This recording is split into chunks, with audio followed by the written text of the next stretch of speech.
2026년 1월 20일 단 한 줄의 문장이 공개되었습니다. 텍사스주 오스틴에서 안전감시자 없이 도로를 주행하고 있습니다. 이 문장은 홍보 문구가 아닙니다. 기술 데모도 아니고 베타 테스트 공지도 아닙니다.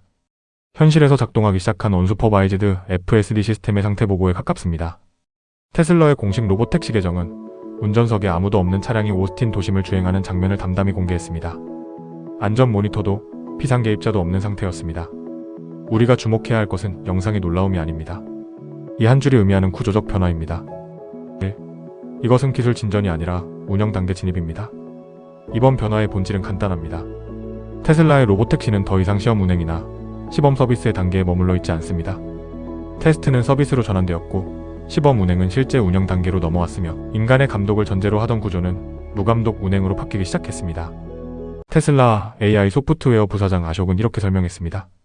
소수의 완전 무인 차량을 기존 로보택시 플릿에 섞어 운행하고 시간이 지나면서 무인 차량의 비중을 점진적으로 늘려갈 것이다. 이 발언은 기술적 자신감의 표현이 아닙니다. 이미 내부적으로는 된다는 판단이 끝났고 이제 문제의 중심이 확률 사고율 보험 규제라는 운영의 영역으로 이동했음을 의미합니다. 왜 오스틴이었는가? 여기에 답이 있습니다. 이 변화는 뉴욕도 로스앤젤레스도 아닌 오스틴에서 시작됐습니다. 일반적으로는 규제 환경이 비교적 유연하고 테슬라 본사와 생산 운영 거점이 밀집했다는 점이 이유로 언급됩니다. 이는 분명 타당한 설명입니다. 그러나 그것만으로는 충분하지 않습니다. 또 다른 이유는 데이터입니다. 테슬라는 이미 2025년 6월부터 오스틴 전반에서 로보택시 서비스를 운영해왔고 이 지역에 대해서는 방대한 주행 경험과 실도로 데이터가 축적돼 있습니다. 오늘 기준으로 완전 무인 차량들이 오스틴에 집중되어 있는 이유는 이 도시가 규제가 낮은 곳이기 이전에 가장 잘 학습된 도시이기 때문입니다. 이번 무인 주행은 규제가 풀린 뒤 기술이 들어간 사례가 아니라 기술과 데이터가 충분히 쌓인 지역에서 먼저 무감독 단계로 진입한 사례입니다. 3. 시장이 지금 놓치고 있는 핵심. 시장은 이 뉴스를 이렇게 해석합니다. 아직 규모가 작다. 다른 도시로의 확장은 시간이 걸릴 것이다. 규제 리스크가 남아있다. 모두 사실입니다. 그러나 이 해석들은 하나의 전제를 공유합니다. 여전히 이것을 학습 단계의 기술 뉴스로 보고 있다는 점입니다. 그러나 테슬라의 로보택시는 이제 다른 단계로 넘어갔습니다. 지금부터 핵심은 학습 데이터가 아니라 대규모 로보택시 편대를 운영하기 위한 운영 데이터입니다.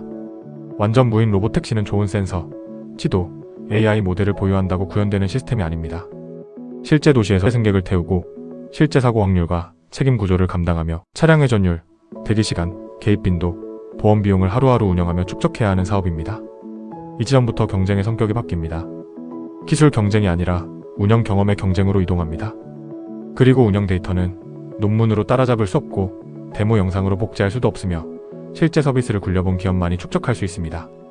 이 단계에 먼저 진입한 기업과 한 발 늦게 출발한 기업 사이의 격차는 시간이 지날수록 좁혀지지 않습니다.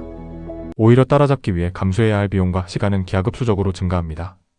실제 도시에서 실제 승객을 태우고 사고와 책임을 감당하며 하루하루 운영해본 경험이 필요합니다.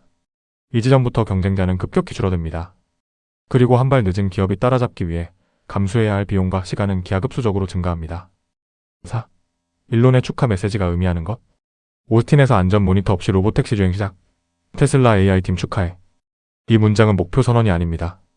완료 보고에 가깝습니다. 수년간 과장이라 불렸던 약속들. 2020년대 초 수백만 대 로보택시 완전 자율주행 상용화. 이제는 지연된 일정이 아니라 실행 중인 로드맵으로 전환되었습니다. 체이스카? 영상에는 모델 YD를 따라오는 또 다른 차량이 보입니다. 지금 이 차량은 이른바 체이스카 역할을 하고 있는 것으로 보입니다. 이는 개입을 전제로 한 감시가 아니라 운영 데이터와 검증을 위한 마지막 단계의 동반 주행에 가깝습니다. 이는 테슬라가 사람이 항상 뒤에서 지켜봐야 하는 단계를 지나 시스템이 스스로 작동하는 상태를 확인하는 단계에 들어섰음을 보여줍니다. 6개월이 말해주는 속도? 2025년 6월 로보택시는 처음 공개됐습니다. 당시에는 선별된 소수만이 체험할 수 있었고 안전 모니터가 동승한 형태였습니다. 그리고 불과 약 6개월 뒤인 2026년 1월 20일 일반 대중을 대상으로 한 유료 완전 무인 주행이 시작됐습니다. 이는 단순한 일정 진척이 아닙니다. 개념 증명에서 사업 모델로 넘어가는 속도가 얼마나 빠른지를 보여주는 신호입니다. 여기에 더해 2월 14일 이후 FSD의 구매 방식이 구독 중심으로 전환될 예정이라는 점도 주목할 필요가 있습니다. 이는 완전 무인 로보택시 도입과 무관한 변화가 아닙니다. 차량 판매 중심의 사고에서 네트워크 기반 운송 서비스로의 전환이 동시에 진행되고 있음을 시사합니다. 7. 사이버캡 그리고 확장의 조건. 사이버캡의 초기 생산은 이르면 4월 초 시작될 것으로 보입니다. 생산량은 전형적인 S커브 형태로 증가할 가능성이 큽니다. 초반에는 느리지만 일정 시점을 넘기면 확장은 빠르게 진행될 것입니다. 이미 오스틴을 포함해 미국 내 5개 도시에서 사이버캡 테스트가 진행 중입니다. 문제는 차량이 아니라 무감독 운행 단계였습니다. 지난 몇 달간 로보택시 확장이 더뎠던 이유는 명확합니다. 테슬라는 대규모 안전 모니터 고용을 전제로 한 사업 모델을 원하지 않았기 때문입니다. 로보택시의 수익 구조는 운전자가 없는 상태에서만 성립합니다. 이제 그 전제가 충족되기 시작했습니다. 기가 텍사스에는 모델 Y를 생산할 수 있는 여유 생산 능력과 인프라가 존재합니다. 언수퍼바이즈드 주행에 필요한 데이터가 충분하다고 판단되는 순간 확장은 생각보다 훨씬 빠르게 진행될 가능성이 큽니다. 최근 기가 텍사스 인근에 대기 중인 대규모 모델 Y 스탠다드 차량들이 로보택시 플릿에 투입될 수 있다고 봅니다.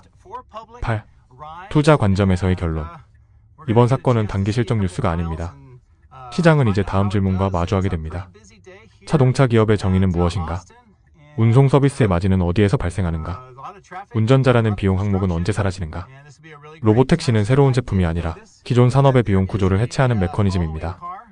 2026년 1월 20일은 그 해체가 이론이 아니라 현실이 되기 시작한 날로 기록될 가능성이 큽니다.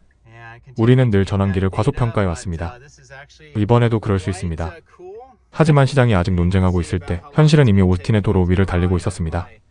항상 그렇듯 숫자보다 질서의 이동을 먼저 봅니다. 감사합니다.